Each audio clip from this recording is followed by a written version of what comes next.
I'm about to explain why professional golf went from must-see TV to background noise for insomniacs. And spoiler alert, it has nothing to do with Tiger's back problems or slow play. It's much worse than that.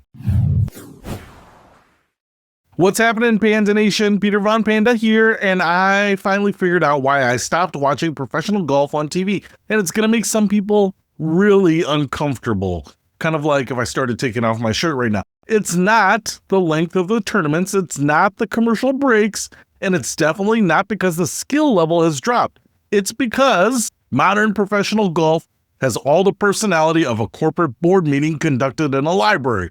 Listen, when I was a kid, watching golf wasn't just about seeing some incredible shots, though we got plenty of those. It was about watching genuine human beings who seemed to actually enjoy playing golf, and more importantly, enjoyed being around each other. These guys weren't just athletes, they were entertainers who understood that golf is supposed to be fun, even when millions of dollars are on the line. Let me take you back to the golden age of golf personalities, because apparently we need a history lesson on how not to be boring. Arnold Palmer didn't just hit golf shots, he attacked golf courses like they personally insulted his mom. The man seemed genuinely happy to be out there, win or lose. He'd tip his cap to the crowd like he was genuinely grateful they showed up to watch him play. And you believed it because it felt real. Then you had Chichi Rodriguez, I love that guy, with his sword celebration after sinking putts. Was it goofy? Yeah. Was it entertaining as hell? Oh yeah. The man turned golf into dinner theater, and we loved every ridiculous second of it. He brought joy to a sport that can often feel about as exciting as watching paint dry.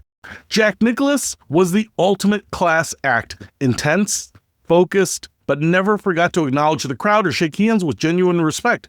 The man could destroy your dreams on the golf course and still make you feel like he was honored to compete against you. And Corey Pavin, I know, maybe not the biggest name in golf, but he's a guy that inspired me because he was my height. Okay, maybe everyone's height except for actual giants, 5'9" to be exact. And he made professional golf look achievable. He proved that you didn't need to be 6'4" to compete with the big boys. Plus, the man always looked like he was having a blast out there even when he was grinding over impossible shots. Here's my first question for you, Panda Nation. When was the last time you saw a professional golfer do something that made you genuinely smile? Not because of the shot itself, but because of their personality. Think about it. Comment. I'll wait. Now, I also want to mention John Daly. I saw him in multiple tournaments in person and loved watching him on TV. In fact, the golf clubs that I bought with the Wilson Firestick shafts were because of John Daly.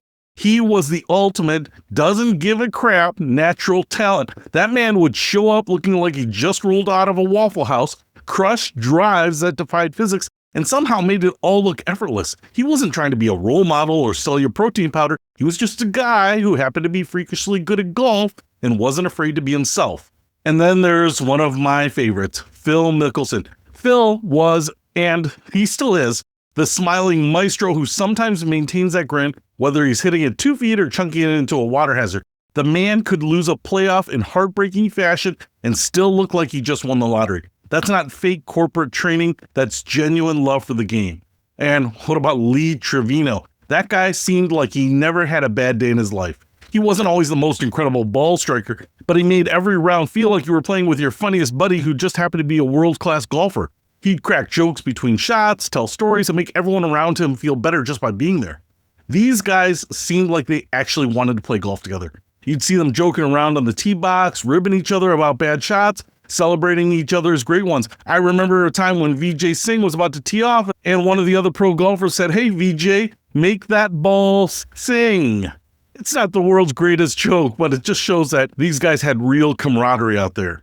Now, good luck finding two players who look like they even recognize each other, let alone enjoy each other's company. Everyone's got their individual trainer, their personal caddy who doubles as a sports psychologist, their headphones on between shots like they're preparing for a chess tournament. And I get it, I really do. The money has changed everything. When first place is worth more than everyone will reasonably make in a lifetime, and missing the cut means you just flush thousands of dollars down the drain, the pressure to perform becomes suffocating. But somewhere along the way, golf forgot that people don't just watch sports for athletic excellence.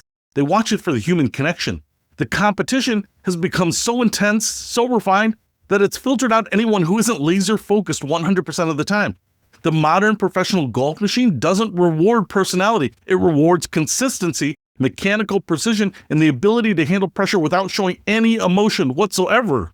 So here's my second question. Has professional golf become so obsessed with perfection that it forgot what made people fall in love with the sport in the first place? Now, think about the modern golf prototype.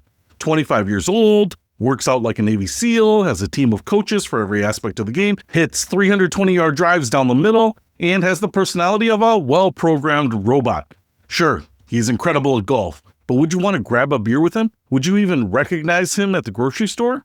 The filtering process has become so efficient that only the most dedicated, most serious, most robotically consistent players make it through. And while that's great for the quality of golf being played, it's terrible for the quality of entertainment being provided. I'm not saying modern players aren't talented. They're more talented than ever, for sure. I'm not saying they're bad people. Most of them seem perfectly nice in interviews. What I am saying is that they've been trained to suppress anything that might be considered a distraction from peak performance. And unfortunately, personality apparently counts as a distraction. The result? Golf that's technically better than ever, but about as compelling to watch as a spreadsheet competition. Sure, every shot is precisely calculated and expertly executed. But where is the heart? Where's the humor? Where's the human element that made me care about these people in the first place? We've traded entertainment for optimization, and the TV ratings reflect it. Golf has become a sport for golfers, watched by golfers, featuring golfers who act like they're performing surgery instead of playing a game. And maybe that's just the evolution of professional sports. Maybe personality is a luxury we can't afford when millions of dollars are on the line. But if that's the case, don't be surprised when people stop watching and start reminiscing about the good old days when golf was actually fun to watch. Because at the end of the day, I don't need to see another perfectly calculated approach shot from 147 yards out that needs 122 to clear the bunker. I can see that at my local driving range. What I can't see anymore is joy, spontaneous humor, and the genuine, authentic human moments that made golf feel more than just an athletic competition. Modern golf fixed everything that was wrong with the sport and somehow broke everything that was right with it. That's not progress. That's just sad, and it's why I don't watch it anymore.